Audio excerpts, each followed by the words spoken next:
Assalamualaikum warahmatullahi wabarakatuh. Perkenalkan, nama saya Srahayu dari Prodi Kesehatan Masyarakat 3B Universitas Kordeko. Video ini ditujukan untuk menyelesaikan tugas mata kuliah Komunikasi Kesehatan yang diberikan oleh Ibu Santria Deli Susanti. Di video kali ini saya akan membahas mengenai komunikasi terapeutik menghadapi lansia yang pemarah.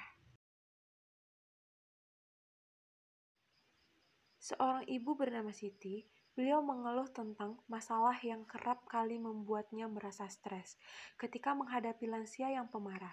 Lansia tersebut bukan orang lain, melainkan orang tuanya sendiri. Mbak, saya sering stres berat. Saya ingin bertanya tentang bagaimana cara menghadapi lansia atau orang tua yang memiliki tabiat pemarah dan kadang meledak-ledak tanpa sebab, padahal di kala muda tidak seperti itu.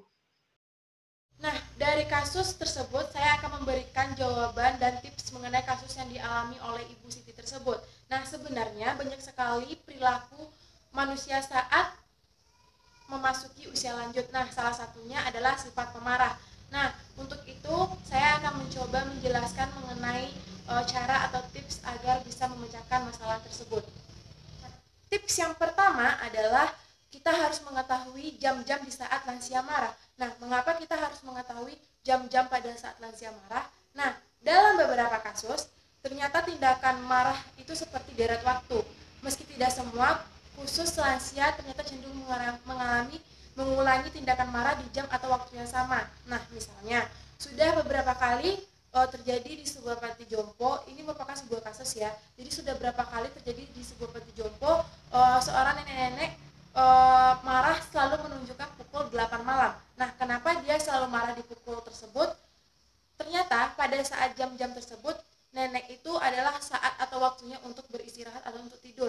Namun, teman-temannya yang lain masih terjaga. Namun, nenek tersebut tidak bisa tidur karena suara tawa atau suara obrolan dari teman-temannya yang terjaga tersebut. Akhirnya, nenek tersebut selalu marah dan akhirnya selalu marah pada jam tersebut hingga marahnya itu memuncak karena dia tidak bisa tidur tersebut.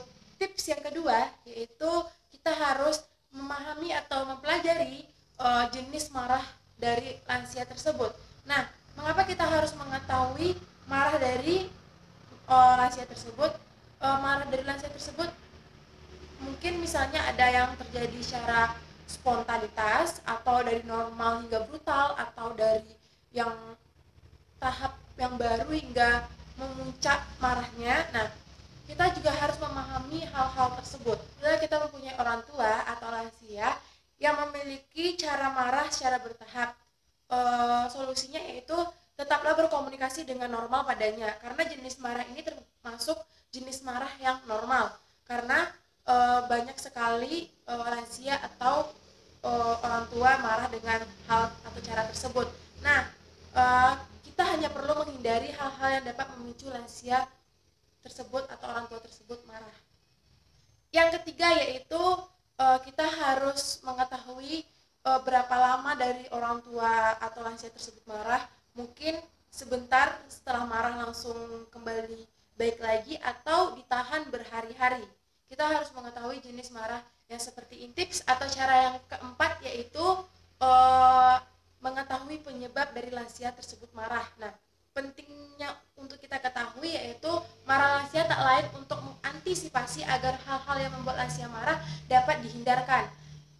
Misalnya saya mengambil contoh dari salah satu lansia yang sangat marah jika barang-barang kesayangannya seperti bantal atau piring atau barang-barang yang lain yang disukainya dipakai atau digunakan oleh orang lain. Nah, itu merupakan hal atau penyebab dari lansia tersebut marah. Nah, kita bisa mengantisipasi agar di kemudian hari kita tidak menggunakan atau memakai barang yang disukai tersebut agar tidak memicu kemarahan lansia selanjutnya. Selain kita harus mengetahui penyebab dari lansia itu marah, kita juga harus mengetahui kenapa lansia atau orang tua tersebut bisa kembali membaik atau mereda amarahnya.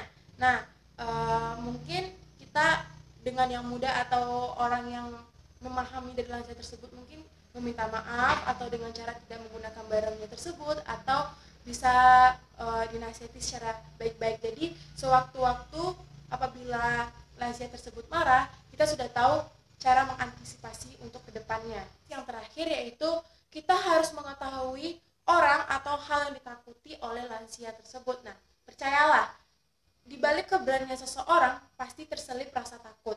Tak peduli penjahat paling sadis pun juga memiliki hati penakut. Nah, inilah yang akan kita terapkan pada lansia saat marahnya sedang meledak-ledak. Meskipun poin terakhir ini bentuknya seperti ancaman, saya yakin kita sangat bijak dan lihai dalam berkata-kata atau menerapkan perkataan agar tidak menyinggung atau menyakiti perasaan dari orang tua atau lansia tersebut. Nah, meski mudah, juga jangan sepelekan karena dengan kita salah menggunakan kata-kata atau salah pengucapan itu bisa berdampak fatal kepada lansia atau orang tua tersebut. Ketika orang tua atau lansia sedang marah, itu sama halnya dengan martil senapan yang telah dilesakkan. Jika kita menginginkan kondisi yang lebih baik, jangan pernah mencoba menghalaunya, karena akan ada yang cedera, yakni yang jelas bukan orang lain, melainkan anggota badan kita sendiri. Jadi intinya, meski kita tidak menghalau martil tersebut, jangan merasa tak memperdulikan peluru yang telah dilesakkan itu. Dalam kondisi ini, kita harus menganggap jika peluru itu tidak dapat mencederai karena kita mengenakan jaket anti peluru. Kita harus tetap selamat karena itu tugas kita. Meski badan kita terluka, kita selalu siap untuk memeluk lansia tersebut kembali. Itulah penjelasan mengenai komunikasi terapeutik pada lansia. Apabila ada kesalahan kata atau salah pengucapan, saya mohon maaf. Saya akhiri dengan wabillahi taufiq wal hidayah. Assalamualaikum warahmatullahi wabarakatuh. Thanks for watching.